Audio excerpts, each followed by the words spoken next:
Vivemos em um mundo de hiperconexão, em que as telas afetam o nosso modo de pensar, de existir, de sentir, principalmente quando falamos aí de crianças e adolescentes. Mas afinal, o que acontece de verdade no desenvolvimento cerebral? Como proteger os pequenos dos impactos disso tudo? Quer saber como? Eu te convido então, vem comigo, porque o Conexão Saúde já começou.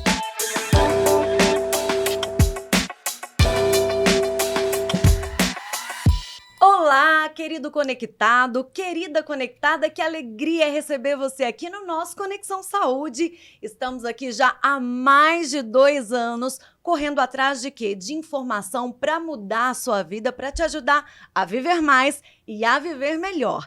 Quem está chegando agora, seja muito bem-vindo. Eu sou Marcela Moreira e quem anda comigo, eu só ando bem acompanhada, gente. Eu tô falando de quem? Da Adriana e da Maria Eduarda. Sejam bem-vindas, Ai, meninas. que delícia! Essa mesa é maravilhosa. É, vocês estão felizes? Muito! Eu também estou feliz. Estou feliz pelo nome que nós trouxemos na nossa mesa no dia de hoje. E a gente tem certeza que o nosso bate-papo vai fazer diferença na sua vida, na vida da sua família. Então fica aqui com a gente. Antes de começarmos, eu queria lembrar do nosso patrocinador, de quem está conosco aqui desde o primeiro episódio, há 2 anos atrás, há quase 60 programas, meninas. Uhul! 60 programas, não bênção. é para qualquer um, né? Rápido, Nossa! Voou. E quanta coisa a gente não tem aprendido, né? Graças muito. ao apoio, à fé neste programa da Farmácia Manipulari. Uma farmácia que tem aí mais de 20 anos de história, que coloca ali em cada embalagem, cada cápsula, cada medicação ou suplemento, muita confiança, muito compromisso com a sua saúde. A Farmácia Manipulari atende em todo o Brasil. Você pode acessar o WhatsApp ou o site da Farmácia Manipulari e mandar, assim, a sua receita, o seu pedido, e o pessoal vai receber. A gente tem uma equipe super qualificada, né, meninas, ali no atendimento, até para decifrar e entender os pedidos médicos, não é isso mesmo? É. A gente sabe que de vez em Tem quando umas tem umas letras codificadas, né? E eu acho muito interessante. Tô falando porque sou cliente e também já estive dentro acompanhando. Às vezes, o que está escrito ali parece um pouco estranho, às vezes passou despercebido pelo profissional de saúde e o atendimento, ele checa e ele vai falar, inclusive, com o seu médico ou com a sua médica para conferir se é aquilo mesmo. Isso é confiança, investimento na sua saúde. Se você quer falar com o pessoal, então aponta o seu celular pelo QR Code, para o QR Code que aparece no topo da tela, você chama e já conversa aí direto com a Manipulari, ou acessa também pelo site farmaciamanipulari.com.br e a gente vai te lembrar do quê? Conexão Saúde é Manipulari E manipular é Conexão Saúde. É isso aí, é isso aí. Meus queridos, minhas queridas, eu queria apresentar para vocês o nosso convidado de hoje, que é uma pessoa muito querida também. Foi indicação de uma profissional que já esteve conosco, a doutora Cláudia, que foi um episódio lindo em que nós falamos sobre a infância, não é isso, Sim. meninas? E hoje a gente tem o prazer de receber o psiquiatra, que é especialista no atendimento a crianças e adolescentes, doutor José Robson Samara Júnior. Seja muito bem-vindo. Muito obrigado pela Doutor, recepção. obrigada, viu? Eu agradeço a todas da mesa, ao podcast, pelo convite. Vai ser um prazer conversar com vocês durante esse tempinho aqui sobre saúde mental na infância e os desafios que nós temos na atualidade. Não são poucos, né, doutor? São inúmeros. Não, mas a gente está aqui, nós vamos passar pelas questões, pelos problemas, pelas dores, mas você vai Mas chegar tamo no final junto. com respostas ou direcionamentos para buscar respostas, Sim, não é exato, isso? exato. Maravilha. Então vamos direto, porque o nosso papo ele vai render, né, doutor? E eu quero começar com aquele termo em que nós falamos aqui nos bastidores, que é o brain rot, né? Foi uma palavra, uma expressão, meninas, que no fim do ano de 2024 foi eleita aí como a expressão do ano, né? E ela bem recente, né? é Sim, bem sim. recente, assim. Ela quer dizer, numa tradução livre, o apodrecimento do cérebro, não é isso? E passado um ano, então a gente está falando fim de 2024, parece que continua muito contemporâneo e válida essa expressão. Doutor, explica pra gente o que ela quer dizer e se você concorda que ainda é pertinente a gente usar esse termo. Muito bem. A revelação, né, da prevalência de busca aí desse termo, o aumento, na verdade, importante da busca do termo, 230%, se eu não me engano, em 2024, pelo dicionário de Oxford, que é um dicionário que faz sempre essa pesquisa, né, de que termos estão em voga, estão sendo mais discutidos, se refere exatamente a um declínio da função cognitiva, de outros aspectos cerebrais e emocionais, exatamente por um consumo excessivo de materiais que seriam considerados triviais. O termo aparece hoje, mas ele já foi usado em séculos atrás. É um termo usado no século XIX. Então não é né? novo. Não é novo. Esse termo ele já foi citado algumas vezes por teórico, por Trudeau, né? Se eu não me engano, Trudeau era o nome dele, falando exatamente sobre esse consumo de materiais triviais, ou seja, uma sociedade que se volta mais para consumo de excessos superficiais em detrimento de ideias complexas. Isso já era uma crítica lá atrás. Então, esse termo, ele volta a ser usado, porque no contemporâneo, nessa era digital hiperconectada que nós estamos vivendo, provavelmente nós estamos fazendo isso em excesso e, consequentemente, tendo esses danos cerebrais, emocionais, né, que levam ao termo brain rot. Tudo em excesso faz mal, né? Tudo em excesso faz mal. Ô, doutor, a tendência é que a gente seja equilibrado, né? Voltemos sempre ao E equilíbrio. pra tudo, né? Exato, Não só pra exato. doenças mentais. Exato. Ô, doutor, o cérebro eu vejo que é uma máquina. Tipo, eu pelo pouco que eu sei, ele que comanda basicamente tudo do nosso corpo. Explica pro nosso público o que é de verdade o cérebro e se existe alguns marcos ao longo do tempo, se a gente pode falar do desenvolvimento dele. Se ele foi mudando ao longo do tempo, o que acontece com ele? Muito bem. O cérebro é uma máquina e ele seria um maestro envolvido com diversas funções, com funções orgânicas, com funções mentais.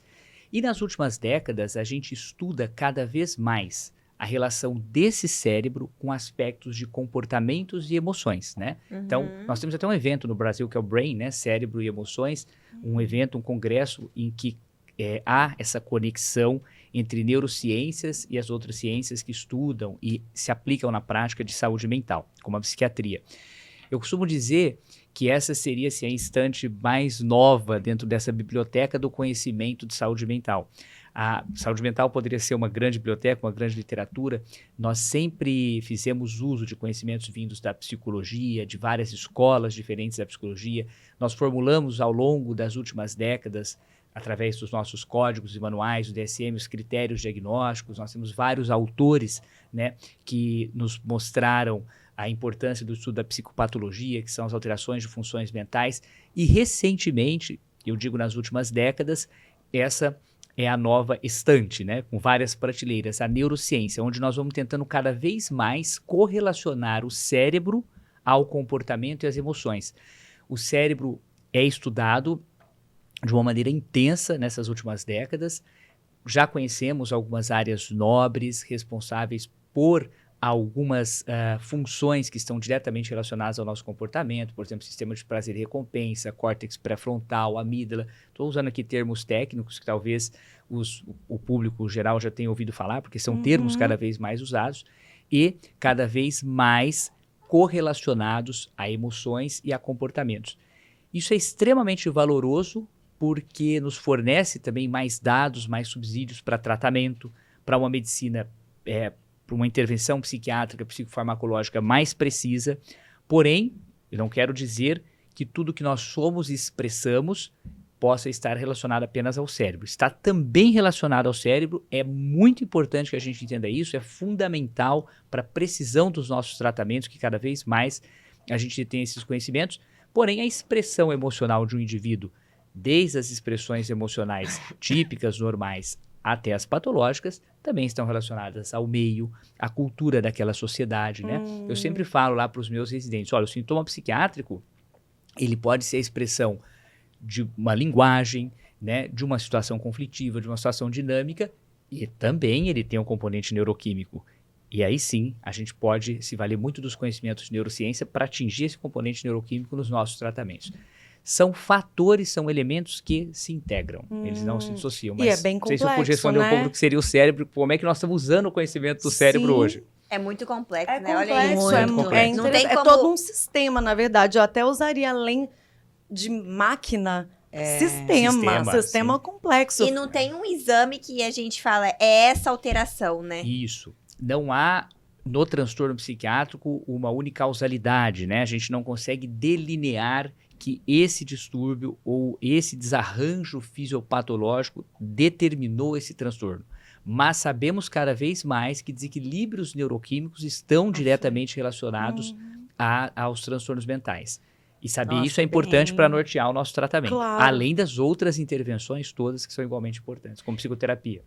Eu fiquei com uma dúvida ainda da pergunta da Duda. Não sei se seria uma resposta pela psiquiatria, mas se o senhor souber me responder, essa questão de marcos, fases de maturação desse Do cérebro ao longo do desenvolvimento.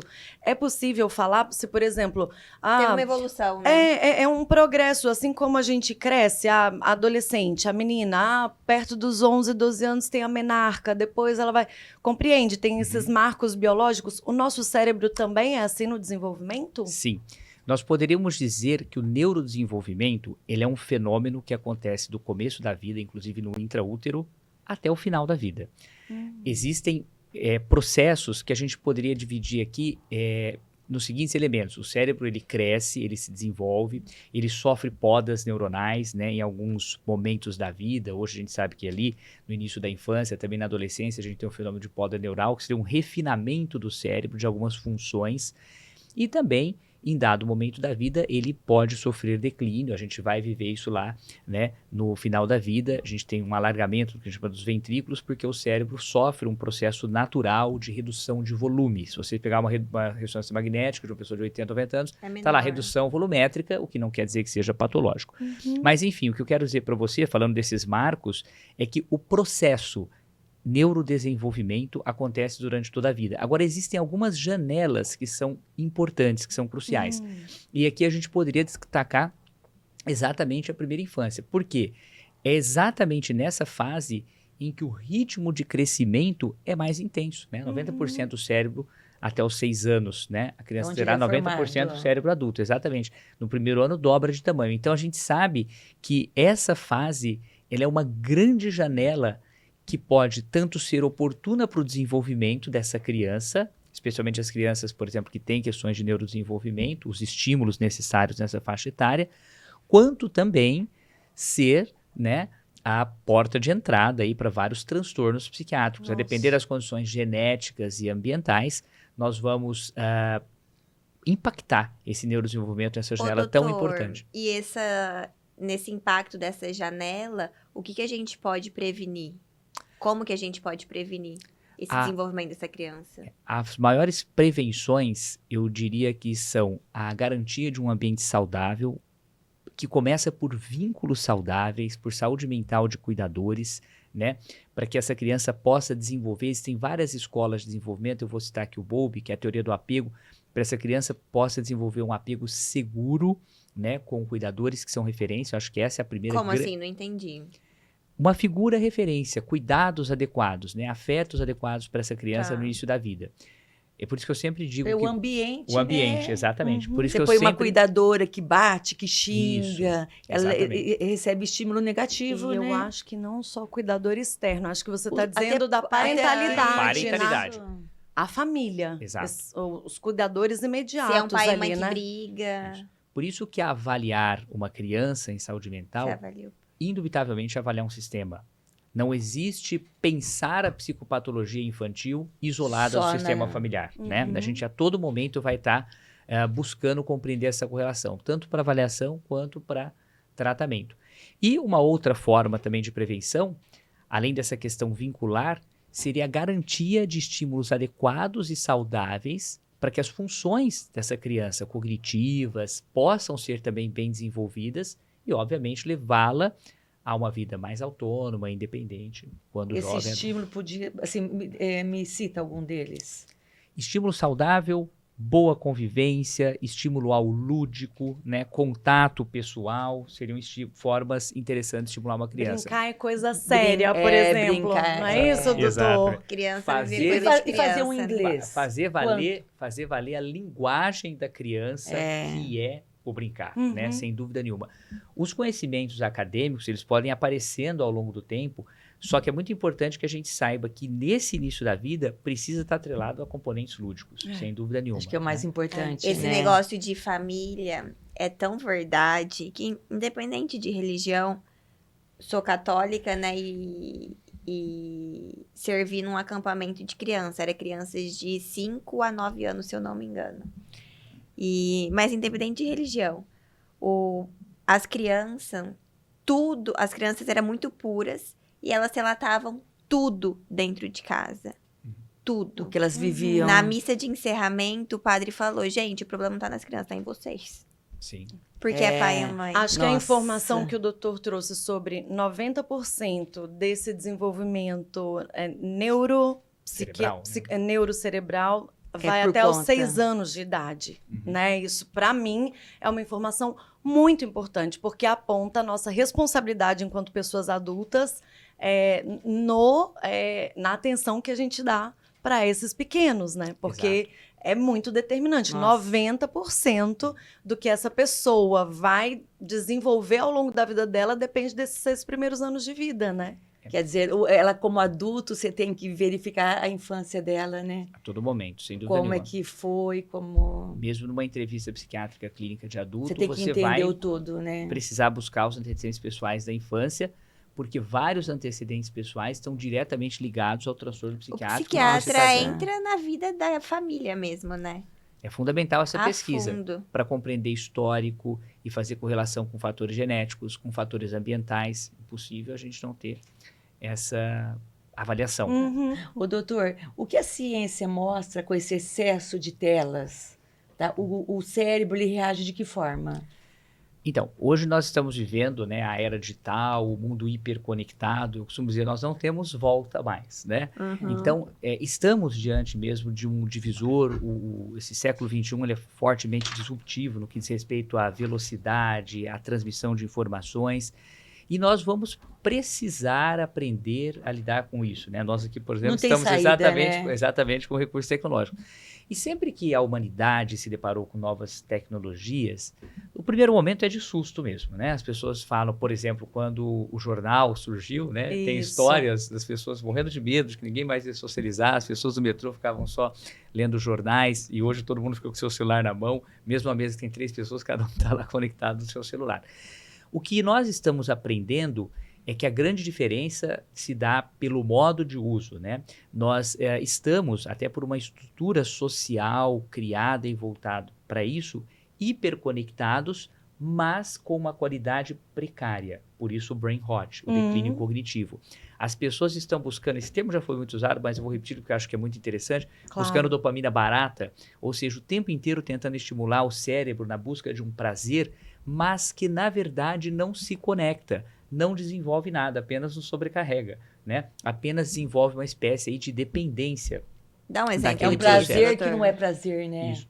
Um exemplo disso seriam os jovens, vamos pegar os jovens como exemplo para ilustrar, que usam prolongadamente celular, cada vez mais com um número importante aí de horas no dia, e muitas vezes não captam nenhuma informação com isso. Vendo ou, coisa- Tipo uma exatamente. rede social Isso. que... Um rolar eterno de dedos, fazendo apenas um exercício compulsivo, repetitivo, Sim. mas que não absorve, não consolida conhecimento de fato, Uhum. né?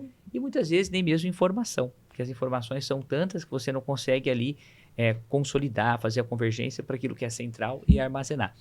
E claro que isso vai prejudicando também os relacionamentos sociais. Claro. Com Uma vez que eu certeza. estou me adaptando a estímulos imediatos, a um prazer precário imediato, que serve apenas para o desenvolvimento de um vício, como lidar com olho a olho, né? Com a convivência humana, que é sempre errática, que é sempre difícil, que é sempre conflituosa, né? Uhum. Se nós não desenvolvermos isso desde a infância, nós vamos ter E prejuízo uma com isso. coisa que eu reparo por mim mesmo, na rede social só tem coisa boa. Você só vê. Claro, é um claro. recorte positivo. A gente se compara a todo momento. Imagina uma criança vendo isso. Exato. Ou uma jovem, né? Eu ouvi outro dia alguém falando sobre essa questão de aparência também física, né?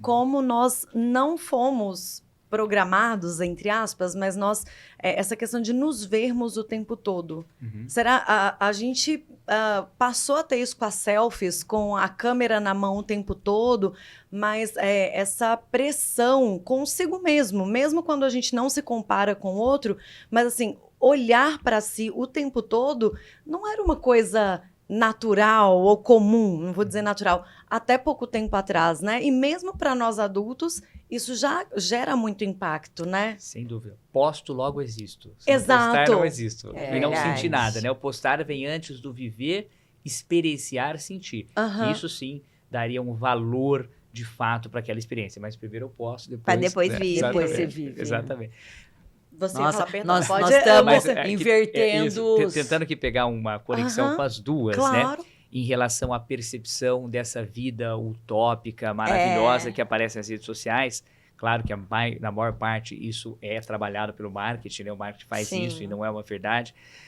O que acontece? Nós já temos alguns estudos mostrando assim que em diferentes faixas etárias isso pode impactar na percepção da vida como algo mais ou menos satisfatório. E veja bem, estudos recentes mostraram que, por exemplo, meninas, jovens, adolescentes, ali por volta de 12, 13, os meninos um pouco mais tarde, que têm um tempo excessivo de uso de telas, passam a ter uma percepção mais negativa da vida. Isso não quer dizer que a tela em excesso cause. Aliás, pessoal, uma coisa interessante nesse bate-papo é que nós ainda não temos material suficiente quando nós falamos dessa relação entre tecnologia e saúde mental para dizer que determinada questão da tecnologia, seja o tempo, determina uma doença mental. Nós não podemos falar isso ainda. Aliás, o livro Geração Ansiosa, ele é famosíssimo. Uhum. Já li, é interessante. Era até minha próxima pergunta. Assim. Mas ele vem mostrar uma correlação. Uhum. É importante, do ponto de vista científico, a gente Claro. diferenciar esses termos. Né? Até Nós não estamos porque- falando de causa e efeito, nós estamos falando de Eu correlação. imagino que o senhor está fazendo essa ponderação pelo fato de não termos tido ainda tempo suficiente Pra estudar, para né? fazer estudos científicos que embasem Exato. essa causa-consequência, é isso? Robustos, metodologicamente Uhum. fortes, para poder Tá. apontar a correlação, para poder apontar causa e efeito. Então, a Sim. gente tem realmente correlações interessantes que estão Tá. aparecendo. Uma delas eu estou trazendo agora aqui, que é essa Isso. questão de uma percepção negativa, de uma insatisfação com a vida. Por quê? Porque repetidamente essa pessoa fica olhando uma vida que não é a dela, que na verdade também não é de quem está do lado de lá da tela, né? Só Todo que mundo- pra gente, a gente se compara, imagina criança. Todo mundo está vendo o nosso podcast aqui agora. Ninguém viu o que eu sofri até agora no ali Para rodando. chegar, Pra chegar Pra até. estar- para encontrar a É, sala, exatamente. encontrar a vaga de estacionamento. Todo mundo vê a viagem para Paris. Ninguém vê a mala que foi extraviada, quebrou. O É restaurante que você verdade. pagou caríssimo e a comida foi péssima. Né? É Então, assim, verdade. o perrengue da vida existe o tempo inteiro. Mas isso não, Não é mostrado. não é né? mostrado nas redes sociais. E o jovem que está ali buscando referenciais, buscando identificação, o jovem de hoje, geração Z, né, vamos colocar principalmente, ele já pode crescer com essa visão muito distorcida. Isso, obviamente, vai aumentar a insegurança dele em Claro. relação E à essa vida. cobrança interna, doutor, pode ser um problema? Sem dúvida. Pode ser um fator gerador de ansiedade importante. E aí, só para complementar esse estudo, o que ele mostra que ao longo da vida, essa percepção negativa, ela vai diminuindo. Eu quero dizer o que com isso? Os adultos, e até mesmo pessoas mais velhas, né, adultos tardios ou idosos, eles não têm tanto esse problema de perceber a vida de forma negativa quando usam mais tela. Exatamente por quê? Porque viveram e cresceram de Sem maneira a isso, né? entender ou diferenciar, digamos, o real daquilo que é marketing, imaginário ou até mesmo induzido. Exato. Quem viveu o mundo mais analógico consegue perceber um pouco melhor essa diferença. Inclusive, criar casca, né? Criar exatamente. robustez para enfrentar a vida como ela é, né? Exatamente. Agora, se você não passou por experiências que te Sim. provocaram esse fortalecimento, você está muito exposto a Exato. qualquer ideal, assim, né? Ideal de vida, ideal de ilusão, de Isso. sonho, né? Fica refém dessas idealizações, né? Muito. Eu queria olhar um pouquinho, a gente estava falando antes de a câmera ligar, o senhor estava falando, por exemplo, de muitos diagnósticos de TDAH. No caso de crianças, principalmente, a gente tem prejuízos no desenvolvimento, por exemplo, de fala, questões estruturais mesmo de desenvolvimento que são afetadas, que a gente tem alguma relação com esse superuso de telas, assim, a gente vê às vezes no restaurante quase bebê, né? Ainda Sim. nem Já completou celular, um ano, né? já tá com o celular. E já sabe fazer com os Sim, dedinhos. sim. né? Exato. Então, assim, Já. que tipo de impacto a gente sabe que existe efetivamente? Sim. Vamos pensar no desenvolvimento infantil como uma carruagem. Eu gosto de usar essa analogia puxada aí por vários cavalos, né? Que seriam desenvolvimento neurológico, onde estão os desenvolvimentos motores amplo e fino, desenvolvimento de linguagem, sociabilidade, cognição, que obviamente vai gerar recursos para desenvolvimento acadêmico. Todos esses aspectos, eles parecem ser comprometidos por uso excessivo de tela, tá? Novamente, a gente vai falando aqui da correlação.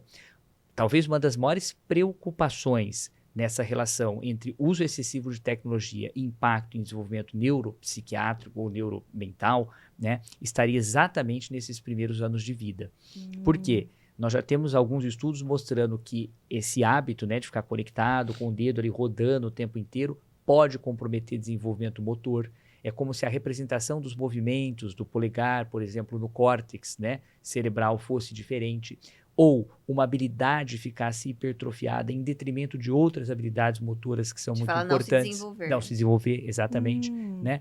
Nós temos alguns estudos até amparados por neuroimagem, mostrando que a integridade de substâncias brancas do cérebro pode ficar, em matéria de integração, um tanto comprometido. Essa o que vai substância Isso branca, já quando- perdão, é que eu não... que estaria ligado a aspectos de desenvolvimento. Por Ah, exemplo, tá. nós podemos ter ali na frente prejuízos de linguagem, prejuízos na alfabetização, né? Então, nós temos já algum material, alguma referência bibliográfica, como disse, são estudos ainda iniciais, Só não que tem precisam como ser provar replicados, ainda, né? mas que sugerem impacto no desenvolvimento infantil quando há uso excessivo e E inadequado. você fala de telas. isso até quantos anos, doutor, mais ou menos? Esse Especialmente desenvolvimento? nesses primeiros anos de vida. Primeiríssima 2, infância, 3? 3 anos, 4 anos, sim. Então, o porque- ideal é tela a partir de 5, 6 anos. Existem recomendações hoje expressas da sociedade. Sim. Vamos pegar a americana e a sociedade brasileira de pediatria, né? Abaixo de 2 anos, zero. Zero. Não fazer uso Zero. de tela, né? De 3 a 5 ali, de 2 a 5, 1 hora por dia. Depois de 6 a 11, né? A gente sobe gradualmente para 1 a 2 horas. E após os 12 anos, também 2 a 3 horas, supervisionada ali durante Ixi, toda a hoje, adolescência. 12 anos, 10 já tem celular. E usa 10 horas por dia. Exato. Mas você sabe, olha- Os brasileiros são os É. mais conectados do mundo, Não, né? Vários Marcela, países do mundo, como a Austrália, por exemplo, já estão, né? Limitando. Limitando. exatamente o acesso a redes sociais E como que para eles estão determinada limitando? idade. A Austrália, se não me engano, 16 anos, né? Agora me fugiu um pouco o Nossa. dado de idade Eu para não vi. entrar em redes sociais, né? Preciso conferir esse dado, depois a gente pode estar conferindo. Que maravilhoso isso, hein? É, algum tipo de controle, Teve né? Sim. um dia, doutor, a gente estava numa mesa, tá? E uma avó estava cuidando do neto. Uhum. E nós comentamos, nossa, ela fica muito no celular. Ela falou assim, mas me deixa tranquila, deixa ela ficar com o celular.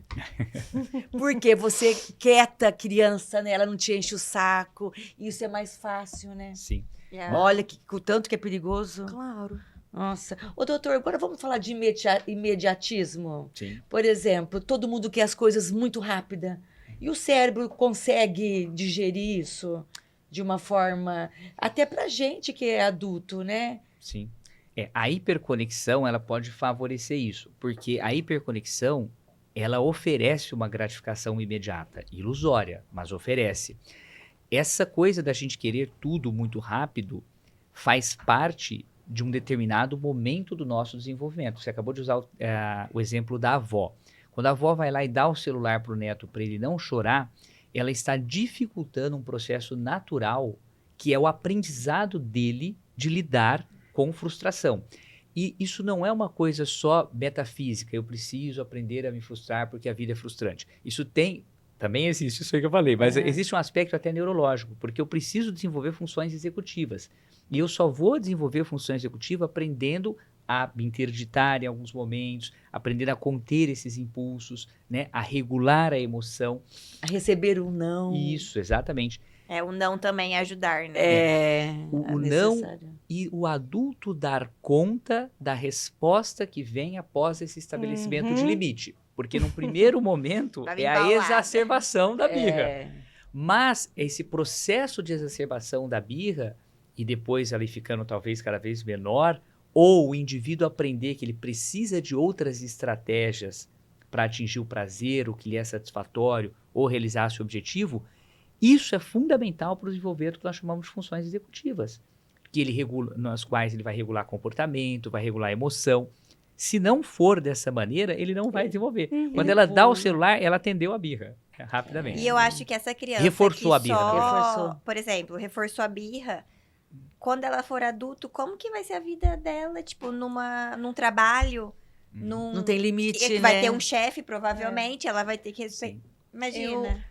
Vocês estão falando, eu estava lembrando de, acho que eu tinha uns 6 anos, 7, nessa faixa aí. E tinha que decorar tabuada. E Vivi essa época também. viveu? Então, não estou querendo ser saudosista e dizer que o nosso tempo era melhor. Não é bem assim, mas Sim. eu queria pegar isso para... Não é só o comportamento. O senhor falou muito sobre as questões executivas. Então, a gente está falando de um ser humano funcional, né? Então, Pensava mais, né? então, eu lembro, não é só o treinar o pensamento, mas ficar sentada. Eu lembro do livrinho, Estudando. o livro azul. Eu lembro qual que era o lugar onde eu sentava. Inicialmente, vou dizer, era traumático, porque eu não gostava tanto de matemática e eu era obrigada a fazer aquela função. Mas fazia, né? Mas fazia, e eu não sei nem se aprender matemática foi muito importante, mas eu acho que naquele momento, aprender a ficar quieta era tão importante ou até mais. Eu não sei se eu estou errada, doutor, Sim. mas quando ela fala de imediatismo, eu fico pensando nisso. Na nossa... a gente está vivendo um momento em que me parece que o processo das coisas acontecerem não são respeitados, né? Os tempos das coisas. E aí a gente, voltando, eu mencionei TDAH, parece que tá todo mundo o tempo todo patologicamente desatento, patologicamente ansioso. Tá, pode ser verdade que estejamos doentes, tenhamos um transtorno, mas também tem a ver com não ter desenvolvido ali logo nessa infância e adolescência esse tipo de treinamento. Pulou etapa, Tô né? falando muita... Não, penso que sim. A gente tem. É importante separar duas questões, né? Você falou da questão de ficar sentada para aprendizado, né? Algumas crianças, elas de fato não vão conseguir isso porque sofrem de um transtorno. No caso, vamos citar o TDAH como um protótipo, onde você tem um prejuízo ali central das funções executivas, né? O chamado controle inibitório, a memória operacional, né? A flexibilidade, porque todos esses elementos, eles estão envolvidos no processo de sentar, receber informação, processar, sequenciar e executar a tarefa. Claro que isso acontece de forma automática, a gente não percebe, mas esse fenômeno, ele tem toda uma engrenagem por trás fazendo com que isso aconteça. E essa engrenagem, do ponto de vista até neurobiológico, ela parece prejudicada no TDAH, e exatamente por isso que muitas vezes nós vamos precisar, muitas vezes não, no diagnóstico de TDAH nós vamos precisar fazer tratamento farmacológico também, além de todas as outras intervenções, mudanças de rotina e tudo mais. Porém, a gente nunca, como eu falei, é apenas a consequência das nossas manifestações cerebrais neuroquímicas, nós temos o contexto social, né? Sim. E hoje, sem dúvida, dentre as características centrais da nossa sociedade, nós temos um padrão de exigência, de ultra velocidade. Eu usei um termo recentemente num congresso que eu participei, há uma verdadeira intoxicação por informações, né? Sim. E está lá no livro Nexus, do Harari, mostrando que excesso de informação não necessariamente representa conhecimento, e não mesmo. Isso muitas vezes sobrecarrega o cérebro, a mente do indivíduo e não consegue, de fato, oferecer um desenvolvimento saudável para ele. E a gente está vivendo essa pressão, né? O mundo, ele foi feito, ele está feito e configurado nesse momento, para usar um termo high-tech, né? Para que a gente esteja hiperconectado, para que as pessoas se voltem cada vez mais para essas redes.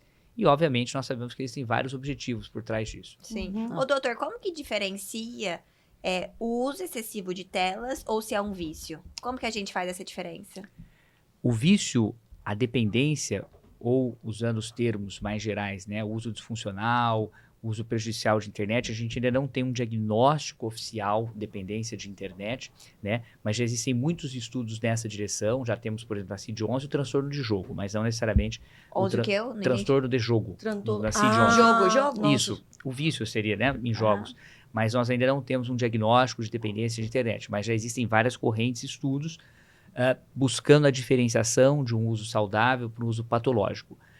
Primeiro item interessante é a gente pensar no tempo. Nós precisamos olhar para o tempo e para a qualidade desse tempo. Ou seja, um indivíduo que está estudando muito, que está fazendo pesquisa, ou sei lá, que trabalha no mercado financeiro, ou outros trabalhos, talvez faça parte do trabalho dele ter uma, duas, hoje em dia cada vez como aquelas 3, 4 telas abertas ao mesmo tempo. Painel. Só que esse indivíduo está fazendo um uso funcional, ele está trabalhando ainda que sejam várias horas. Agora, o uso patológico, ele seria exatamente essa compulsão que vai aumentando com o passar do tempo, ficando cada vez mais disfuncional e vai reduzindo o repertório de vida do indivíduo. Por exemplo, o raciocínio que nós temos hoje para pensarmos em uso inadequado de internet, o uso disfuncional, ele é muito parecido com o da dependência química. Se confunde. O mecanismo envolvido é muito semelhante. Eu tenho um desejo, eu busco um prazer, aquilo causa prazer, dispara lá meu sistema de prazer e recompensa no cérebro e com isso eu aprendo que é legal, vou buscar de novo. Busco cada vez mais de uma forma disfuncional, as horas vão aumentando, eu deixo de me relacionar, deixo de namorar, às vezes deixo de comer, inclusive tem jovens que passam horas em frente ao computador e não comem exatamente. Ou comem com o computador, né, do lado. Temos até casos reportados de jovens que fazem necessidades fisiológicas enquanto estão usando a tela porque não conseguem interromper. Nossa. Então, assim, existe um uso... Isso é uma briga eterna. Com E aí nós passamos ao status de uma possível dependência. Poderíamos usar isso. Por quê? Na dependência você tem exatamente isso. O aumento do uso, a mudança de todo o seu repertório de vida, o desenvolvimento de tolerância, eu preciso usar cada vez mais, sem ter o retorno, né, pretendido. E, claro, a abstinência se eu estiver sem aquilo. Eu começo a me sentir mal, me sentir entediado, eu preciso voltar novamente para aquela condição. E o doutor, tem busca no consultório por esse vício? Nós temos colegas hoje psiquiatras no Brasil que estão se dedicando basicamente a esse nicho, a esse público, né? Dependência de jogos, dependência tecnológica. Agora, é claro que isso chega em todos os consultórios. Sim, eu tenho pessoas, trato de pacientes que fazem uso abusivo, uso inadequado de internet, geralmente associada a outras comorbidades, outras patologias psiquiátricas, né? Que seria a apresentação daquele caso. Mas quando você vai avaliar, além dele sofrer do transtorno ansioso, depressivo, por exemplo, você vê que há um uso abusivo ali, inadequado de internet. Aliás, mas, quer ver, doutor, mas para você cobrar isso de um filho, você tem que dar exemplo, né? Exato. Porque muitas vezes você cobra e você é o maior... Comportamento na infância é cópia, muitas vezes, né? Tem que tomar muito cuidado com isso, também é cópia, né? então a gente precisa estar atento aos nossos hábitos digitais. E aí, para concluir essa questão do consultório, hoje, inevitavelmente, isso é um item da anamnese de um psiquiatra. Ah, que legal. Quando eu me formei, eu fiz psiquiatria em 2008, 2009, já faz algum tempo, 17 anos, né? Nós não tínhamos por hábito incluir isso, por exemplo, numa anamnese. Porque não era rotina, né? Claro, a gente sempre vai perguntar práticas de exercício físico, uso de substâncias, álcool, drogas ilícitas, tudo isso faz parte ali da nossa entrevista inicial e das consultas subsequentes. Hoje, ao entrevistar um jovem, quando nós passamos, né, por essa sessão hábitos lá na nossa entrevista psiquiátrica, é impossível não questionar o hábito digital. Como é o hábito digital? Como é que você vê telas? Quanto tempo? O que você faz? Quais são suas predileções ali no mundo virtual? Porque isso nos fala muito da saúde mental daquele jovem no atual contexto que estamos vivendo. No seu consultório, qual que é a faixa etária que é mais procurada? Que dá mais problema hoje? Que tem mais problema? Eu tenho um público hoje grande de infância, ali, segunda infância, eu diria de 7, 10 anos, e tenho bastante adolescentes também. Diria que hoje 70% do meu consultório está ligado à infância e adolescência. Eu atendo adultos também, então os 30% ainda são de público adulto. Bastante, vou dar um recado rapidinho, curta no Spotify, deixa as estrelinhas pra gente, no YouTube, acompanha todos os vídeos, ativa o sininho pra você receber notificação quando sair um episódio novo, porque a gente tá fechando esse ano com chave de ouro. Exatamente. Esse tema a gente tá procurando algum profissional pra falar. E acho que a gente não encontrou gente melhor que a doutor. Então, é um tema que tá na nossa realidade. Eu tenho certeza que você enfrenta isso, né? Ou conhece né? alguém que tá enfrentando isso. Acho com... difícil não existir uma família que não tenha demandas, que não tenha demandas sobre esse assunto que a gente está tratando. Não, e eu falo, eu não tenho filho ainda, né? Aham. E não quero ter tão cedo. Ah. Aí eu falo, não, meu filho só vai ter telas a partir de 2, 3 anos. Aí todo mundo que já tem filho assim, quando você tiver a gente conversa. Todo mundo fala O isso. desafio é grande, né? Mas a Sim. gente não nasceu desse jeito. Então eu acredito que É possível, é possível, né? O no- Até hoje eu conheci uma família que é vizinha de rancho, tem 2 netos, uns tem 9 e um 11. Uhum. Eles não têm celular até hoje. Sim. Nunca vi isso. Eu falei, vocês estão de parabéns, os pais jovens, só que os filhos não têm. Eu acho que sobrecarrega raro, o pai, né? é o que você falou, né? Sim. Sobrecarrega, só que é uma escolha. Uma sociedade cansada, sem tempo, que busca soluções rápidas, ela vai buscar isso também para lidar com as demandas da criança. O problema é que, às vezes, resolver rapidamente um problema não é resolver, e sim criar um outro problema. Exatamente. Né? Essa é uma Perfeito. grande É isso. questão. Nossa. Ô, doutor, a Marcela até falou que o Brasil eu não sabia dessa informação, que é o país que mais consome telas e redes sociais. Em Sim. número de horas. A gente até falou, né, que o excesso de telas pode gerar doenças. Cita quais são essas doenças e por quê. Aí, nós temos que voltar àquele início da correlação, né? Uhum. Hoje, nós não poderíamos dizer assim, olha, esse excesso de tela causou tal transtorno. O que nós estamos pensando, e aí vamos usar o livro Geração Ansiosa, o Haidt, que é extremamente Esse interessante, livro, só para um PS, é fácil da gente ler ou é... super fácil, É bem acessível. Como que chama? bem acessível, Geração Ansiosa. Ele vai ali apresentar e questionar essa correlação, dizendo que, olha, nos últimos 10, 15 anos, nós tivemos um aumento exponencial do uso de smartphones, de aparelhos, especialmente por jovens e até por crianças, e, coincidentemente, um aumento de transtornos mentais, né? A gente sabe mesmo que alguns transtornos mentais aumentaram, outros mantêm prevalência estável, como eu disse para vocês lá no TDAH, começo da né? nossa conversa, é isso. Alguns transtornos em saúde mental da infância e adolescência, eles estão mais revelados, não necessariamente estão em curva ascendente. Outros parecem ter aumentado, especialmente no que diz respeito aqui ao humor, por exemplo, na adolescência, né? Nós tivemos um aumento aí de tentativas, suicídio e tudo mais, nessas questões no mundo adolescente apareceram mais, porém, nós não conseguimos ainda determinar essa relação de causa e efeito. Acho que isso é muito importante. Tá. Mas olhar para uma correlação também é algo importante, porque a gente vai buscar exatamente entender as nuances disso. O excesso de telas pode causar problema de saúde mental ou problemas de saúde mental acontecem concomitantes ao uso excessivo de tela ou o uso excessivo de tela já é uma consequência de um adoecimento mental? Nossa, tem Percebe Nossa. quantas perguntas nós precisamos fazer? É. E existem alguns estudos mostrando que algumas características do indivíduo, né, por exemplo, características pessoais, a maneira como o indivíduo regula afetos negativos, como raiva, tristeza, tédio, a cognição, ou seja, como ele aprende, compreende ali a relação que ele tem com a internet, a capacidade dele de inibir impulsos, todos esses fatores eles estariam diretamente relacionados a um uso mais ou menos saudável de internet, entendeu? Vamos pensar, por exemplo, um jovem que passa ali 10 horas conectado. Você olha para a história desse indivíduo anterior, talvez ele já fosse o portador de um quadro de fobia social importante. Ele apenas foi à tela por isso, né? Agora, vamos pensar no contrário. Aquela jovem que está chegando ali nos 11, 12 anos, faixa etária em que você tem um aumento significativo de depressão em meninas, por exemplo, e ela tem um comprometimento de autoestima, está vivendo questões conflitivas, inatas da própria adolescência ou familiares, né? Existe uma sintomatologia depressiva em desenvolvimento e ela fica conectada o tempo inteiro no Instagram, vendo que a vida de todo mundo é perfeita. Então, isso é algo que reforça muito uma psicopatologia também já, né, iniciada e pode ser o gatilho ou a gota d'água para daqui a pouco abrir um quadro depressivo. Então, percebe que há uma correlação, a gente precisa olhar cada vez mais para essa correlação, mas é difícil falar em causa e efeito, o que vem primeiro, né? Eu acho interessante, que é isso. eu nunca tinha esse tipo de conversa que a gente está tendo hoje.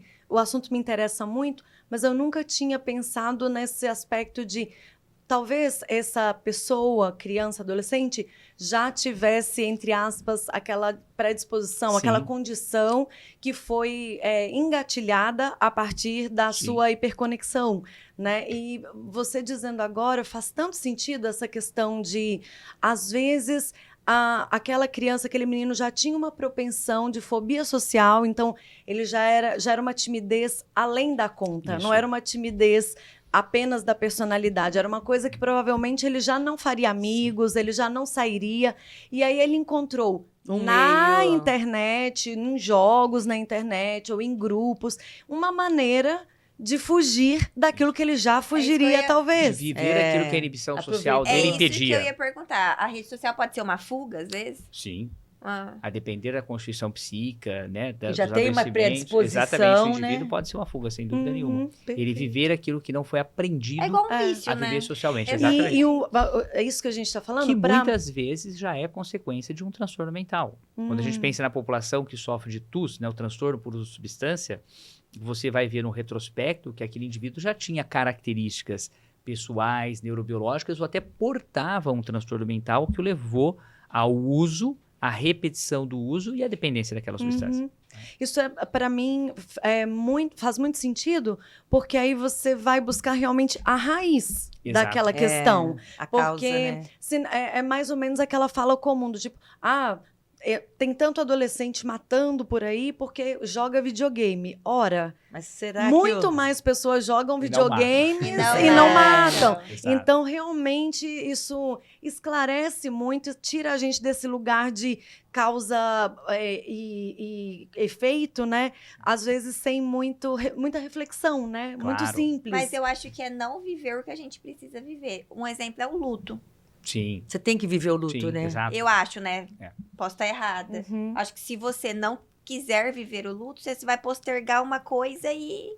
As emoções, né, de valência negativa, como tristeza, medo, raiva, elas não necessariamente representam doenças mentais, né? Nós temos as emoções básicas que fazem parte da nossa vivência, que nos constitui e que precisam, como você falou, ser vividas. A diferença disso para transtorno mental está no quê? No grau, na intensidade, na frequência com que se vive e, em última instância, no prejuízo que isso vai causar à vida do indivíduo, né? O transtorno psiquiátrico, ele não começa de uma lista de critérios. Uhum. Ele começa do sofrimento de um indivíduo, da desadaptação desse indivíduo e da compreensão que aquele profissional vai ter da função psíquica alterada. A gente chama isso de psicopatologia, né?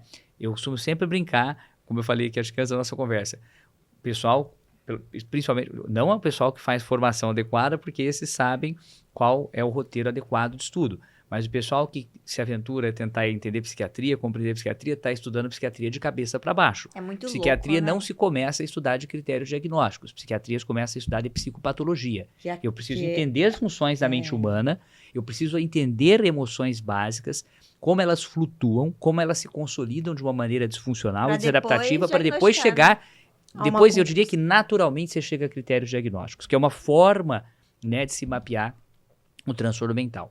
Importante, sem dúvida nenhuma, porque são dos critérios que nascem as comunicações internacionais, são deles que nascem as pesquisas, inclusive escalas, inclusive isso favorece tratamento. Agora, isso não significa que o diagnóstico psiquiátrico pode ser feito apenas no processo de decorar esses critérios, sem entender. Nossa, eu Uma acho que eu lista. ficaria aqui o dia inteiro Horas. falando. Mas deixa eu seguir eu tô aqui. assim, Espera só um Então pouquinho, vai. Odri, senão porque a gente precisa aproveitar o doutor e eu ainda tô com muitas questões aqui na mente. A gente consegue falar, por exemplo, sobre a diferença que faz, por exemplo, quando eu ofereço para uma criança um estímulo de aprender a jogar vôlei ou a tocar um violão, e como que o cérebro funciona de forma diferente em relação a um consumo, como você disse, superficial de tela. E existe diferença outro nesse tipo funcionamento. de estímulo, né? Sem dúvida, um outro tipo de estímulo, um estímulo muito mais saudável e uma verdadeira educação, eu diria, do nosso sistema de prazer e recompensa. Porque vocês não têm só associação de prazer e recompensa, mas prazer e recompensa associado a esforço, a algo contínuo, a algo que vai ser consolidado. Hoje, por exemplo, nós sabemos que as sinapses, né, elas favorecem a boa formação do circuito cerebral. Sinapses são aquelas conexões que os neurônios, né, vivem. E elas precisam de densidade, ou seja, de estímulo repetido, permanente, para fixação de um conhecimento, de uma memória e também para o desenvolvimento das nossas habilidades cognitivas. E cada vez mais, dados também de estudos nos mostram que as multitarefas hoje tão propagadas, elas acabam comprometendo a solidificação, a densidade dessas sinapses, ou seja, não seria algo interessante. As multitarefas e também podemos colocar nesse mesmo cesto os multi-estímulos, os estímulos superficiais, que vão só ali promover prazer, satisfação imediata, que será, sem dúvida nenhuma, a raiz, né, para o desenvolvimento de um hábito compulsivo que vai se tornar vício e não vai consolidar nada. Ao contrário do esporte, né, ao contrário da música ou de qualquer habilidade que venha a ser desenvolvida ao longo do tempo, repetida, porque você tem o sistema de prazer e recompensa, ele é importante, ele move a nossa vida, né, o sistema de prazer e recompensa, mas você não tem ele disparado de uma forma anárquica que vai apenas levar à compulsão, e sim à consolidação de conhecimento e hábito. Construção. Isso. Ô, doutor, a gente pode, assim, uma coisa bem esdrúxula, a gente poderia pegar o nosso cérebro, assim, e dividir em partes e falar em estímulos, por exemplo, eu preciso estimular isso. Isso. Tem como? Pra Tipo isso, assim, instrumento, sei lá. Um esporte. Áreas. para estudo, para neurociência, a gente tem feito de uma forma assim, a buscar conhecimento, uma divisão para entender funções de cada parte do cérebro. Agora, sob o ponto de vista de funcionamento, isso acontece de forma integrada, né? O cérebro está tudo integrado junto, o tempo né? inteiro. Não dá exatamente. pra- Sim, não dá para separar. Até Falar, olha, porque- vamos mexer nessa pecinha que nós vamos fazer tal coisa, né? Não. E eu fico pensando, por É um exemplo, a todo, Adri né? estava falando, ela começou a tocar teclado, piano há pouco tempo. Sim. Certamente isso passa pela emoção dela, né? Claro. O Sim. desejo. É mais do que a mecânica de aprender alguma coisa, Esse não é? prazer que gratifica ensina ela a buscar novamente essa atividade, né? E isso vai numa espiral ascendente, né? Uhum. O grande problema é que quando você tem ali um excesso de dopamina, um hiperestímulo, e a busca rápida novamente por uma gratificação curta, você vai acabar desenvolvendo a compulsão, ou seja, o vício, né? Seja ele qual for. E é interessante que, num primeiro momento, aquilo que foi hiperestimulado, né? Aquela dopamina prazeroso. excessiva, exatamente, e eu busco novamente aquilo por prazer. Depois de um certo tempo, já não é mais a busca do prazer que norteia, e sim a evitação do sofrimento, né? O indivíduo que está usando cocaína 7 anos, 10 anos ou crack, ele já não tem a sensação do início, mas ele tem o desespero quando não usa. Então ele precisa buscar aquilo Evitado. compulsivamente, repetidamente, para evitar uma dor, né? Não é mais para ter prazer nenhum. E isso pode acontecer com Meu várias Deus, coisas, né? que Inclusive com forte. redes. Nossa. É. Ô, doutor, como híbrido digital, o que que eu posso, assim, para essa tecnologia tão avançada, o que que eu posso fazer ao meu favor? A Adri ontem ela me perguntava, mas o que é o híbrido, né? É. Só puxando assim uma setinha. A gente costuma se Porque, referir... doutor, eu não vivi essa É, tecnologia. Nós não né? nascemos Então, nesse hoje- mundo Vivemos essa conectado. transição. Não, eu vejo eu e a Maria Eduarda, ela fala, vai, vamos rápido. Nossa, você é devagar, hein? Mas eu não vivi isso. Mas Sim, os seus sim. netos provavelmente Vai já ser vão pior. chegar. Eles Sim. serão nativos. Eu nem concordo com isso, porque ninguém Sim, sim. nasce já com o celular na mão. Ainda que a gente tenha cada vez mais cedo as crianças em contato com a internet e tudo mais, mas ninguém é nativo, na Não. verdade. Todo Sim, mundo vai ter sim. que aprender a lidar com essa tecnologia, Ô, doutor, né? só que eu vejo que isso a gente não tem como, nós não temos saída. Uhum. Porque a tecnologia, cada dia que passa, caminho te sem consome volta. mais. É. Claro. E como que eu lido com isso para não me prejudicar? Eu penso, pegando um gancho que você acabou de falar, de não termos volta, isso ser um divisor de águas, nós nunca mais viveremos sem rede social, sem eu acho que internet. não também. Né? As crianças, geração alfa, já nasceu exatamente dentro desse processo. Seria a educação, né? A educação digital. E parece que, veja, nós estamos fazendo um podcast com o tema porque o tema está em alta, né? Sim. O Oxford nos mostra isso, que o tema está em alta. O que é importante é a gente olhar para isso, para as redes sociais, para a tecnologia, para essa difusão de informações, como uma característica do nosso tempo que também pode ser muito bem usada, né? Isso não é um recurso só desprezível ou prejudicial para a nossa saúde. A forma como nós estamos usando talvez seja prejudicial. Então, eu acho que o grande caminho é a educação digital. Não sei se vocês chegaram a ler o livro O Foco Maravilhoso. Roubado, né? Não. O Não, Foco o livro Roubado, eu não ele fala conheço. muito sobre isso, sobre essa distração que o mundo vai vivendo, muito relacionada a uma hiperconexão.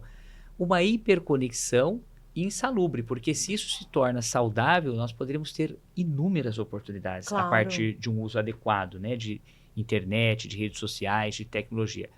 A tecnologia, né, estudo da técnica, estudo da arte, né, lá na etimologia da palavra, ela sempre serviu ao homem de maneira a deixar primeiro a garantir a sobrevivência, muitas vezes, né? Sim. Descoberta do fogo, né? Da semente. Da semente, do plantio, né? Nós Sim. tornamos sedentária porque inventamos a agricultura, porque conseguimos descobrir a agricultura, enfim. É sempre a favor da sobrevivência, da melhora na qualidade de vida, do ganho de escala, porque muita gente precisa comer e sobreviver, né? Do conforto, da redução de tempo, da produtividade.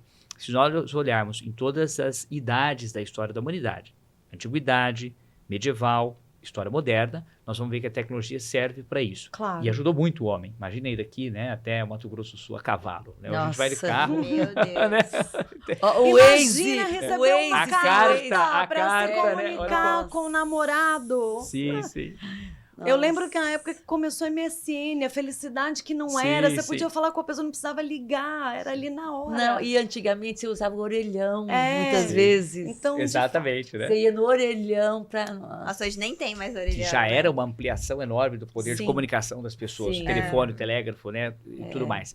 E eu acho que a modernidade ela tem muito essa característica, a tecnologia atrelada à comunicação, né? Ela vem servir para essa integração, para tornar o mundo um espaço único, as pessoas estarem cada vez mais integradas. Ocorre que, nesse atual momento, com a velocidade que isso ganhou, Sim. especialmente nas últimas décadas, fim do século XX, início do século XXI, esse processo, ele está, parece que no momento, predominantemente nos distraindo, Sim. né? Deixando a gente, desenvolvendo alguns hábitos compulsivos, dificultando a convivência. Há alguns reflexos aí também no próprio coeficiente de inteligência, alguns dados apontando que gerações mais jovens, né, que a nossa, começam a ter QI menor do que as gerações anteriores, quer dizer, um cérebro menos usado, ainda que tenhamos um excesso de informações. Veja que interessante isso. Como é importante aprender lá atrás, né, Da a maneira registrar, maneira. Registrar as coisas, né, com o próprio Claro. cérebro, exercitá-lo com leitura, com cálculo, com artes, não somente com isso, com encontros, com vivências sociais. A conexão social ela é extremamente importante. Nós estamos vivendo atrás de uma tela, né? Essa foi uma imposição do século XXI, mas o nosso cérebro é o do Sapiens ainda, não mudou, né? Então, assim, é um cérebro forçado à exaustão sem ter preparo para isso. Somente a educação digital vai nos apontar para um caminho melhor, usando todos esses recursos, sem dúvida nenhuma, a nosso favor. Né? Se a gente pensar hoje, por exemplo, como a tecnologia pode nos ajudar na produtividade, ou Muito. seja, na ampliação do nosso trabalho, desde que, Saber usar, né? isso como garantidora de conforto, ela amplie nosso tempo livre, de lazer, de conversa. Exato. Né? De fato. Exatamente, De fato. Mas né? você sabe o que E falta? não nos escravize, Não né? nos escraviza como a gente observa. Eu acho assim que realmente é uma educação. Porque a gente vive isso. Às vezes você está em casa, cada um com o seu celular. Claro, claro. Exato. Então tem que ter regras na família. E vou dizer, Né, Dri, doutor? Almoçar junto, sentar, conversar, É. tirar o celular. Isso é criar ambientes que criar, favorecem a é. interação, Exato. né? A que troca. é necessário, legal, vamos trabalhar com ele, vamos, mas tem que ter É, regras. é. Você vai fazer uma viagem em família, você não ficar conectado, você ter hora para isso. Uhum. Sim. Porque acho que é isso que vai fazer diferença familiar Sim. no nosso ambiente do dia a dia. Mas é Porque hábito, né? Eu acho que esse hábito se cria na... Sim. É hábito e eu Ô, queria Dudu, resgatar mas uma nada, palavra. nada que a gente tá vendo que a gente teve uma base errada. Nada que a gente também não luta para Isso. voltar, né? Eu É errei. a palavra que o doutor estava falando. Eu errei, que vamos mudar. o esforço. E tudo isso implica em esforço. É. Por exemplo, quando fala sobre a gente das crianças, é mais fácil dar a tela, porque você vai calar ali, colocar uma rolha na água que está saindo. Só que é aquele problema, a água vai vir de todo jeito, ela vai uma hora No explodir fim. essa rolha. A questão, eu acho, também da interação vem muito desse esforço de construir. O esforço da leitura, o esforço, não no sentido negativo, mas no sentido de valorizar aquele momento. Tô falando isso porque eu lembrei de um amigo, a gente estava numa reunião ali e todo mundo, obviamente, com seus celulares. E ele falou, vamos brincar de... E aí a pessoa olhou assim, brincar, mais ou menos faixa etária, 35, 40 anos. Coisa Mas demodê. brincar, quem Ah, é brinca? uma delícia. De repente, todos nós, um grupo de umas Tava 10, brincando. 12 pessoas, nós estávamos brincando de detetive e ladrão. Imaginação. E a gente ficou horas ali, e a gente deu tanta Se risada. divertiu E até. nós não mexemos com o celular pontualmente, às vezes para pôr uma música e tal, mas aquele momento da nossa troca de energia, de relaxamento, dependeu de um esforço de alguém fazer uma proposta inusitada, Que foi zombada no início. que foi zombada no início, mas que depois encontrou resposta, porque todo mundo, de alguma maneira, também queria aquilo e nem sabia que queria, né? É, olha a importância. Mas você sabe que esses tempão a gente foi pro rancho com os amigos do meu filho e eles estavam brincando de esconde-esconde. Eu falei, hã? 19, 20 anos, subiram na casa, subiram em árvore, esconderam dentro de guarda-roupa. Eu achei maravilhoso, Sim. porque a gente já não se vê mais isso. É isso. É se oportunizar, né? Pra fazer. É. Ô, gente, eu tô aqui preocupada com o nosso horário, porque a gente precisa liberar o doutor José Robson. Mas, doutor, eu queria aproveitar ainda, tem umas coisinhas que a gente vai passar bem rápido, por conta mesmo dessa agenda. Mas queria aproveitar. No caso da inteligência artificial, você acha que a gente tem desafios ainda maiores? Aí eu faço até um ponto. Eu li recentemente um texto que falava algo como, quando você escrevia um texto com a sua mente, você mobilizava, acho que mediram por meio de imagem, né, exame de imagem, os estímulos eram, sei lá, 60%. Aí, se você consulta no Google algum termo relativo àquilo que você quer escrever, 40%. Agora, quando você jogava numa inteligência artificial Ixi. pedindo, grosso modo, aquele texto, você reduzia muito essa atividade cerebral. Primeiro, isso faz sentido? Você já teve contato com esse tipo de experiência? E a minha segunda pergunta você acredita que a inteligência artificial é um desafio além ainda do que a gente está falando de tela hiperconectada? Exato. Eu acho fantástico esse tema e eu vou começar pela palavra desafio e atrelá-la ao que eu acabei de falar anteriormente, educação digital para podermos viver essa nova era, né? Inteligência artificial é algo que começou a habitar o meu cotidiano há algum tempo, eu tenho trabalhado com algumas coisas, tenho tentado aprender mais sobre inteligência artificial e, de certa forma, me tornado um fã de alguns aspectos da inteligência artificial. Exatamente por quê? Porque ela pode nos dar uma produtividade absurda no trabalho, na parte burocrática, enfim, a tecnologia a favor do homem, a favor da maior qualidade do trabalho e da ampliação do tempo, né, necessário aí para que a gente possa curtir outras coisas, fazer as brincadeiras, os encontros sociais tão necessários ao nosso cérebro. O que nós não podemos é deixar que ela ocupe um espaço que não deve jamais ser dela, porque agora a tecnologia ela chegou em algo que é do âmago humano, a linguagem. Foi o que você acabou de falar. Então, agora a tecnologia é como se fosse um ser vivo à parte. Ela vai dominar cada vez mais a linguagem, ela vai compilar e tudo indica que vai construir linguagem a partir disso, né? Essa é uma grande preocupação. É onde a gente pode estar vivendo um divisor de águas que pode levar a condição humana a algum ou a um significativo prejuízo. O caminho que isso vai tomar, eu acho que está muito bem escrito no livro Nexus, que eu recomendo, o caminho que isso vai tomar depende muito das decisões, e aí não são decisões individuais, eu diria que até coletivas, são decisões macros de governos e tudo mais, política pública, como nós vamos usar isso daqui para frente. A favor, né? Porque a tecnologia ela sempre esteve nas mãos do homem, né? Ele comandou, né, o ser humano, de certa forma, para o bem e para o mal. Nem sempre foi só para o bem, muitas vezes para o mal também. Mas essa tecnologia que começa, né, a manipular a linguagem, como a gente vai falando, ela pode comprometer várias questões, inclusive distorcer a comunicação, distorcer o real. Esse seria um trabalho terrível, né?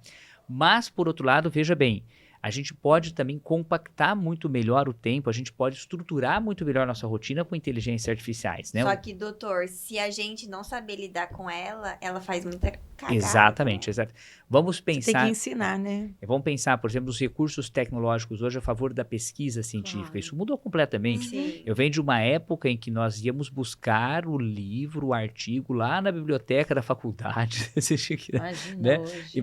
Para reunir uma quantidade de artigos significativa, para você conseguir ali decantar o que era central naquele tema que você estava procurando, demorava muito, né? Hoje você Hoje- consegue fazer um levantamento de artigos com buscas adequadas, efetivas, de uma forma muito mais rápida, tanto para o aprendizado, quanto para preparar, quanto para estudar propriamente, que é aquilo que interessa, né? Você elimina toda a estrutura, a parte burocrática, a logística é muito facilitada.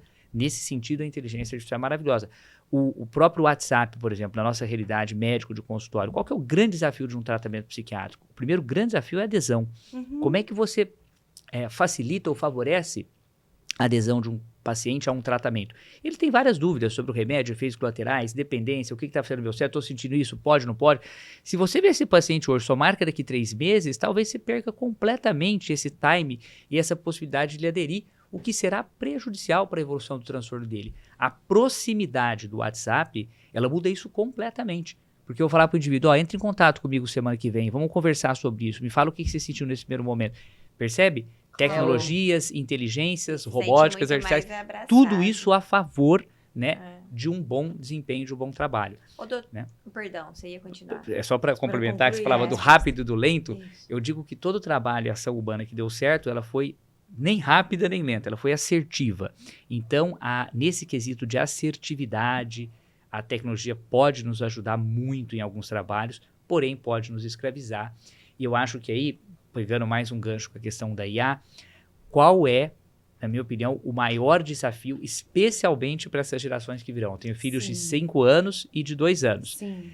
Como essa molecada, sem uma educação, um convívio bacana, estímulos adequados, vai diferenciar que real é. e imaginário. Sim. Isso ficará cada vez mais difícil se mais nós não difícil. educarmos eles para esse Já mundo. tem sido muito, Sim, viu, sim. doutor? A gente precisa fazer um episódio, inclusive, Só meninas, disso. Nossa, só disso. sobre educação midiática, que é um Isso. assunto que tem me interessado muito. E a busca dessas crianças, estimular, eu acho que isso está na brincadeira, isso está nos encontros, no lúdico, eu diria que isso está na arte, na cultura. Na capacidade de ler o mundo. Ler o mundo real, Uhum. entendeu? Olha, isso aqui alguém de fato fez. Exato. Quando você vê uma grande catedral Exato. medieval, gótica, quando você vê um quadro do Van Gogh, alguém fez aquilo de Exato. verdade, né? Então aquilo foi a expressão da mente humana. O texto que você está lendo, Não é. né? É Você verdade. Você não, Isso você não sabe, né? A pessoa que você está vendo lá de lá na tela, você não sabe nem se existe, né? Inclusive porque a experiência... A busca pelo real é muito importante. É, a experiência com o real que dá sentido àquilo que você sabe. Exato. Eu lembro quando eu vi a Igreja da Sagrada Família, eu já tinha visto fotos e tal, mas foi pisar naquele lugar, olhar para aquelas coisas, chorar vendo aquilo, que deu vida e cor. Então, se E você... sentir aquele real, né? sentir Muito aquele... antes de postar. Tal. Exato. É o que dá sentido. Ô, doutor, você tinha falado da faixa etária de uso do celular 0 a 2, não usar. Isso. Vamos focar nisso de novo? Repete, por favor. De 0 a 2 anos, evitar telas, né? Tá. De 3, né? De 2 a 5 anos, 1 hora. De 5 a 11 anos, a gente usa 2, vai aumentando gradualmente, né? De 1 a 2 horas. E depois, na adolescência, em torno de 2 a 3 E quais horas. estratégias que a gente pode se tornar isso mais fácil? A gente pode usar, né? Primeiro, negociar isso, deixar isso como uma regra clara e consistente, no que diz respeito à quantidade. E durante o uso, o que é importante? A supervisão, né? Estar Onde junto... entrar, Isso, né? onde entrar, estar junto com essa criança, isso é fundamental, né? Assistindo, compartilhando, porque veja que interessante, a gente falou aqui sobre um uso inadequado, excessivo, intenso e passivo, prejudicando o desenvolvimento. Existem também já outros estudos e análises que quando você usa, por exemplo, recursos educativos, lúdicos, na tela, compartilhado, né, fazendo uma triangulação com aquilo, onde o indivíduo está acompanhado do familiar, conversando sobre a história, assistindo a história e não um vídeo rápido, você pode até favorecer a criatividade dessa criança, né? Lembrando, uma quantidade adequada, com supervisão, com companhia, e no caso da adolescência, estar sempre, né, antenado àquilo que se está absorvendo, usando, né? É papel da família supervisionar isso, sem sombra de dúvida. Você é favorável? Alguns pais eu já ouvi, mas eu estou invadindo a privacidade, sobretudo na adolescência. Como que você costuma orientar nesse sentido? Isso é polêmico, né? Sem dúvida nenhuma. Não existe uma diretriz, uma regra Sim. clara, mas assim, existem consensos que vão aparecendo e eu tenho a seguinte orientação. Olha, o pai, né, nessa relação hierárquica, os pais, eles têm o papel de cuidadores desses filhos, adolescentes e tudo mais. Assim como existem regras, né, e impedimentos para frequentar alguns lugares que seriam exposições a riscos, nós temos que trazer isso exatamente para a questão do uso da internet. Então, nós precisamos validar o espaço da adolescência, mas não podemos hesitar na nossa responsabilidade de cuidado desses adolescentes. No meu entendimento, a supervisão se faz necessária. Com certeza. Onde entra, o que está fazendo, o que está frequentando a internet, essa negociação ela tem que ficar clara. Assim como, né, você não deixa o indivíduo ir, sei lá, Pegar um carro, sentar. ninguém vai deixar o filho de 13 anos pegar o carro e ir numa festa a 1h da manhã. Exato. Mas deixá-lo lá na internet 1h da manhã, À mercê de qualquer... aberto a qualquer site, Pode ser o qualquer mesmo canal, amigo, né? ou maior, né? Exato, exatamente. Acredito, nossa. Ô, doutor, a gente falou tanta coisa boa e a gente não falou em nenhum momento em alimentação. Tem como a gente ajudar o cérebro com uma boa alimentação nessa fase, principalmente de juventude? Sem dúvida. Alimentação saudável, hoje tem um termo, né, que é o MEV, mudança de estilo de vida, cada vez mais incorporado e assimilado pela psiquiatria, pela saúde mental, porque a saúde mental, ela está integrada, sem dúvida nenhuma, à saúde física, ao nosso metabolismo, e aí você vai ter todo o impacto da alimentação. Não só da alimentação, como das atividades físicas, né, de hábitos saudáveis, como sono saudável, adequado, tudo isso influenciando diretamente o desenvolvimento e a saúde mental das crianças, dos adolescentes. É importante dar atenção, né? E a partir disso, né, do reconhecimento da importância desses fatores, nascem, né, os espetáculos. A gente vive uma sociedade de espetáculo, onde a forma é muito mais importante que o conteúdo. Então, eu sempre oriento cuidado com promessas milagrosas nesse campo, tudo, porque se fizermos o básico bem feito, Né? com certeza nós já vamos estar avançando muito E na saúde. suplementação, doutor? Algumas formas de suplementação, elas são necessárias. O que eu recomendo é que elas sempre sejam feitas com acompanhamento profissional. Né? As pessoas não deveriam usar nenhuma forma de suplemento aleatório. Por conta né? própria, Nós estamos vivendo uma festa, né, de suplementos, hormônios e tudo mais. Isso é algo perigoso, porque, né, a diferença entre remédio e veneno está na Só dose e na dose, indicação, sim, né? sim, sim. Exatamente. A Acho que automedicação tem que tomar cuidado, Essa semana né? eu conversava justamente, a gente enfrenta um desafio aí de epidemia de obesidade entre crianças, sobretudo, com já consequências importantes. A gente recebeu uma cardiologista aqui no nosso último programa que mencionou isso também. Voltar a ter esse momento em família, como a Adri falou, né? A hora da alimentação. Às vezes o PF mesmo, arroz, feijão, legumes, verduras, uma o básico, proteína. né? Isso nutre suficientemente para desenvolver crianças e adolescentes saudáveis, não é? Porque Sim, você sim. imagina, tela, bolachinha abrindo, tela, bolachinha, e aí? Chocolate, Sim. Chocolate. bebidinha pronta, pronto. Gente, Todas- eu ficaria nossa. aqui. Todas as gratificações imediatas. Exato, Né? Exatamente. instantâneas. Favorecendo repetições Nossa, e compulsões. Mas e olha, vícios. eu achei assim esse episódio maravilhoso. Muito. Mas algo que me chamou muito a atenção é a gente ficar atento a tudo, né? O limite, a gente tem que colocar limite. Odri, eu diria E pra atento ao gente importante. também. Porque a tudo tem, como o doutor diz, doutor, muita e a coisa. importância desse pai e dessa mãe, né? Talvez o nosso grande risco, né, Adriana, seja exatamente estarmos ligados a tudo e atentos a nada. É isso Porque aí. a atenção, Olha lá. né, a atenção ela requer exatamente um esforço cognitivo, Presença. né? Uma função executiva, ela faz parte, né, de uma boa organização das funções executivas, É que é mais difícil, exatamente o que nós estamos perdendo. Uhum. Tá A mesmo. capacidade de estar atento, de se concentrar, de viver, de contemplar, De estar naquele momento, né? Eu acho que você deve... com a cabeça onde estão os pés. Exato.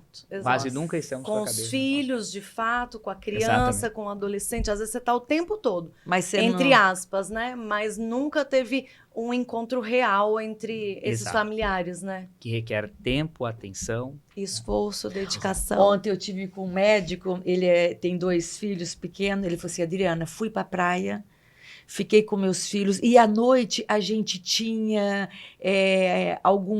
um encontro só de casal, as crianças tinham que ficar. Ele falou, não, eu não posso. Eu vim para viajar com os meus filhos, eu tenho que fazer os passeios com os meus filhos. Eu falei, a consciência, né? Uhum. Porque muitas vezes a gente põe eles dentro do quarto, deixa com o cuidador, e tem que realmente ficar muito atento a tudo. É desejar essas relações, né? Nossa. Doutor, muito obrigada. doutor. Eu adorei. Olha, eu desdobraria em muitas conversas, ficaria Sim. por interesse particular e também porque eu sei que isso muda a vida de famílias inteiras, né? Quando você Muito. toma essa decisão de vamos diminuir o nosso tempo aqui conectado, vamos fazer um movimento aqui para nós olharmos uns para os outros, né? Isso transforma as relações, as pessoas. O doutor Muito José obrigada. Robson, eu acho assim que a gente quer atingir isso para um público assim muito grande, só que a gente aprende muito também. Opa! A Sim. gente tem muito que mudar, Ó. muito que ensinar. Eu acho que a nossa Sim. função é essa, né? E a E, humildade de e sabe o que, estar que eu isso. vejo? Como mãe, a gente não pode desistir, Não. Sem dúvida. né? E em matéria de saúde mental, nós somos eternos aprendizes. É. Né? Todos, os profissionais, inclusive, sem dúvida Sim, nenhuma. nossa, Com mas foi certeza. muito bom. Ô, E Dri, obrigada, viu? tem alguma coisa aí? Tem. Ô, doutor, quando a gente fala de saúde mental, de cognição, o que remete a você? Um suplemento, assim, alguma coisa que você pode suplementar? Em termos de cuidar da Ó, saúde do vê se cérebro? isso aqui te ajuda. Mais fácil. Não, né? será? Aí Vamos depois lá, você vamos lá. me... O que será que é? Ai, Essa ai. sacola é pequenininha, essa eu nunca vi. O que Ah, que é? O que é? Ômega 3. Ômega 3, vamos lá. Ah. Muito obrigado aqui, né? E Exatamente. tem um ômega 3 que ele é especialmente para a parte cognitiva, É o não é? DH, né? DH. É o ômega, é um só, né? Aham. Aí tem o EPA e o DH, que são 2 moléculas que estão presentes no ômega. E o nosso é uma concentração muito boa. É 1189 do EPA, que é mais a parte anti-inflamatória. Sim. E o DH é mais voltada para a parte de cognição. Isso. Muito bem, nós temos aí, né, estudos mostrando alguma importância aí do ômega 3, tudo importante que a gente sempre tenha, né, orientação para fazer as suplementações adequadas, né? Uhum. Muito obrigado pelo Ai, presente, sem doutor. dúvida nenhuma, agradeço muito. Obrigada, Certo. Obrigada, queridos. viu, doutor? Obrigada por ter ficado conosco até esse momento. Que alegria. Não esquece de deixar o seu comentário, a sua dúvida. A gente tendo condições, o doutor também podendo nos auxiliar. Ele foi super pronto em nos atender. Fala com a gente está aqui para te escutar, sobretudo dá o feedback do que você achou, se está mudando coisa aí na sua casa também, né? A gente quer muito ouvir vocês. Então deixa o seu comentário, lembra @Conexão Saúdecast lá no Instagram, para a gente poder ter essa conversa, continuar mais próxima e rendendo este bate-papo. A gente te espera no dia 18 de novembro e a gente vai olhar novamente para os nossos adolescentes. E aí a gente vai pegar, sobretudo, a questão comportamental familiar. Olha, tá imperdível. A gente te espera, tá bom? Um beijo e até a próxima.